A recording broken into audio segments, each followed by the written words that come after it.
What is happening, guys, and welcome to the Greed Feed. Now today I just want to talk about just one word that's really been kind of getting on my nerves recently, especially in the Funko community. It's a word that gets thrown around a lot, and it's something I really want to talk about here on my channel with you guys, and that's flipping. Now, for those of you that don't know what a flipper is, essentially it's a term that was created mainly through the housing market, where you buy a property in the housing market, you put a small amount of detail into it, so obviously renovations and stuff like that, and then you flip it. So the whole point of that obviously is to buy it at cheap, put a little bit of work into it, and then resell it at an inflated price. Smart idea obviously in investment terms, but the more and more I collect things, especially pop vinyls is one of the big ones, that it's a term that gets thrown around a lot, and I want to talk about it. So my biggest thing is what really defines a flipper, and I'm sure everyone has a different opinion on this, everyone has a different definition. To me, someone that is flipping something is pretty much exactly what I said in the housing example, is someone that's buying something. The only difference with that example as opposed to the housing example is that you're buying something, you're not really putting anything into it if it's a collectible or a pop vinyl, and then you're reselling it for a price bigger than expected. Now, when it comes to Funko Pop vinyls, the biggest problem there is exclusives. Exclusives, limited piece items, hard to get pops, whether it could even be a common that's just going to sell out quickly. People buying a lot of them and then selling them for more than they paid for them is pretty much what people consider flipping. And to me, I am someone that opposes it in a way, but at the same time, I understand it. Now, what I mean from that is obviously I don't condone flipping whatsoever. I don't think that anyone should ever do it. I don't agree with it entirely, but the problem with flipping is the people that whinge about flipping are the greatest problem when it comes to it.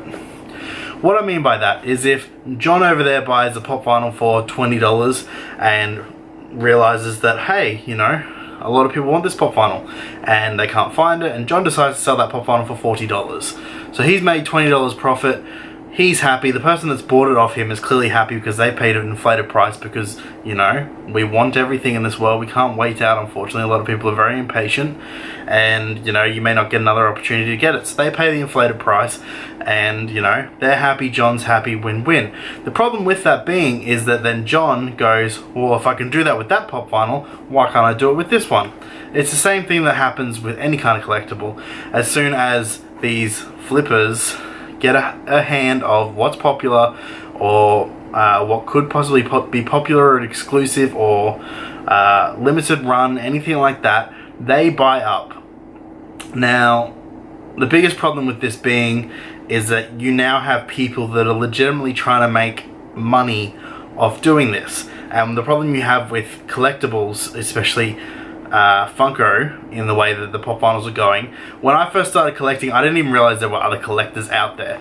I didn't realize it was a thing. I knew that, you know, they were a collectible of sort, but I just bought them because I thought they looked cool.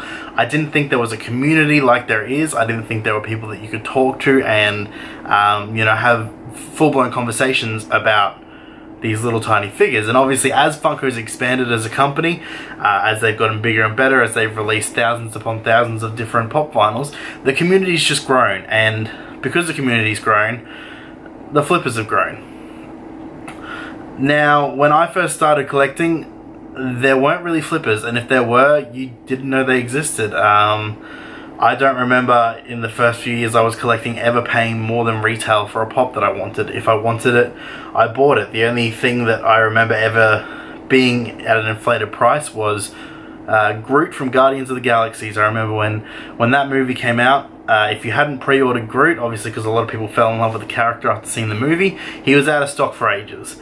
He then became back in stock as a common, but I remember people selling him for maybe $20 more, $30 more than what they paid for him, and people were still buying them. Now, the problem with that, with flipping, is that the consumer that is purchasing that product at that inflated price is the one that's whinging about it. And the real hypocritical problem there is they're the ones causing the problem. It takes two to tango, in the easiest way to say it. And if we as collectors refuse to pay what we call flipper prices for things, then the flippers would stop flipping, for lack of a better word. It's the easiest solution, but the problem is that obviously, as we know in society and as we know just in general, people can't agree. There's always two sides. There's always people that are going to be for it, people that are going to be against it.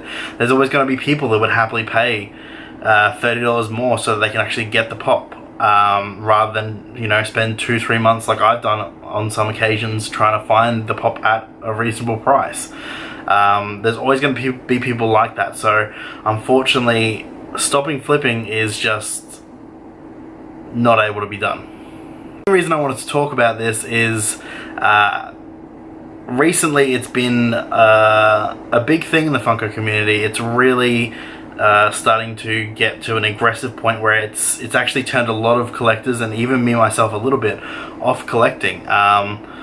The biggest one that we had issues with recently was New York Comic Con. Now, of course, anyone that knows about pop vinyls knows that at New York Comic Con and San Diego Comic Con, Funko release exclusive pop vinyls. Some of them are numbered, some of them aren't, some of them are just limited releases that obviously fade away eventually. Now, these exclusive releases, when I first started collecting, were extremely hard to get hold of. We didn't have retailers over here selling them. You could only get them from overseas, or Pop Culture was the first company that started selling them. And when Pop Culture started selling them, every year at San Diego Comic Con and New York Comic Con, their servers would crash because every Australian was on that website trying to buy Comic Con pops. Now, the difference with that is you didn't get a lot of people flipping them because of that, because they were hard to get, but they weren't as highly sought after, I guess you'd call them. There wasn't that big of a community around the pop vinyls. Now we fast forward to 2016, 2017, and you've got millions of people probably collecting these little toys, and it becomes a problem. The biggest one, New York Comic Con, Metallic Green Ranger. There were so many people. I walked down to my local store. I think I waited in line with 2 people, maybe 3 people, the day I got my New York Comic Con pops. And I walked in the store, I grabbed what I wanted, I paid for it, I walked out. It wasn't an issue. It was the easiest I've ever had when it comes to getting pops from like a Comic Con exclusive. And there were plenty left over. I could have grabbed 3 or 4 Green Rangers. There were people that obviously did and were selling them for $50, $60, and people were buying them. And, you know, for someone like myself, it doesn't really bother me a lot, but there's a lot of people that it gets on their nerves and they whinge about it, and it's becoming a real problem in the collector community.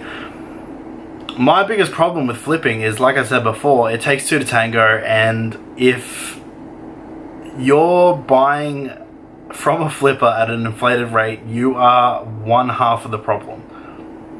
Now, it's often these people that are the ones that complain about, oh, well, you know, how can they be doing that? That's unfair and stuff like that. Unfortunately, life isn't fair. That's just life. I wish that every collector could get every possible thing that they wanted, but that's just not a thing. There's lots of real life factors, including exclusivity, money, availability, luck. There's a lot of things that go into securing pop vinyls. Obviously, if you have a mixture of, you know, the 3 or 4 things I just said, you know, you've got a lot better chance than someone who's only got one thing. But, you know, having all those factors play into it, it's always going to be difficult to find what you want. My biggest question that I pose to you guys is, where do you draw the line at flipping? It's a conversation that's really been addressed recently, and a lot of people have a lot of different thoughts on it. But my biggest thing is where do you draw that line of paying a premium price for a pop that you really want, as opposed to waiting out and finding it for retail? I find it a really interesting topic. I find it really interesting to hear people's thoughts on it, and I'd really like to know what you guys think about it. And that is it from me today, guys. Like I said, don't want to bring down the general mood of anyone's day, but it's a topic that it constantly gets brought up, and I really wanted to just address it and just have a conversation about it. And I mean, hear your guys' thoughts. It's something that gets brought up all the time, and yeah, it's a really interesting, thought-provoking conversation. As always, guys, if you are new here, make sure to smash that subscribe button down below.